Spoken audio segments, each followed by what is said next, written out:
Moving on to our other guy that is tied for 10th in our rankings, Montrell Johnson Jr. out of Florida. Kean had him 10. I had him 19. Carson had him 7.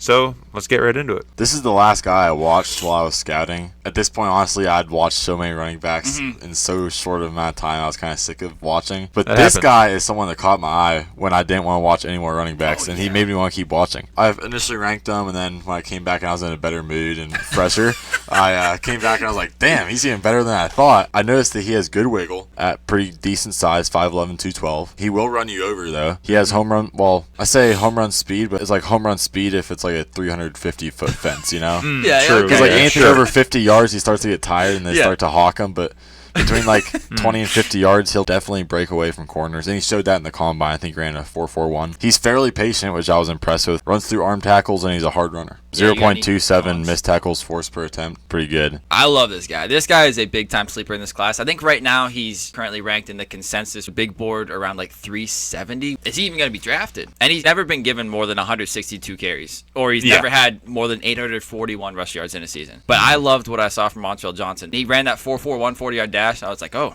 damn. He always ends his runs in an angry fashion. He's going to stiff arm you if you're lucky. But if not, he's going to lower his head and bowl you over. He also makes some really sharp cuts. He's got some nimble, quick feet. It looks like he's bouncing off his toes to jolt in different directions. I think he's got very solid vision. He can find and hit gaps in the offensive line. He sets up the gaps, too, really well. Our basketball coach should be really proud of the way he sets up his blocks, like he's setting up a pick. He does a little quick juke to one way to open it up right before he gets to the gap, and then he bursts through. And I think that he's a solid receiver who can make something happen once he gets the ball in space. The stats aren't there, obviously. It's one of those things where whenever you watch the film, he's a better back than the stats he put up. That pretty much wraps it for what I like. But yeah, as far as his con, it's just the stats thing and injury thing. Like, he's electric to watch, and I love him, but it's just, I'm going to have to see it. My biggest cons are just, I think he has bad burst and slow acceleration. At the end of the racetrack, he's slow, and at the beginning of the racetrack, he's slow, but in that midsection, he'll knock your socks off. I think that sometimes he honestly looks indecisive. He does like 3 or 4 little jukes trying to set up a defender, just like and it looks like he doesn't really know which way he's going to actually go. He's just kind of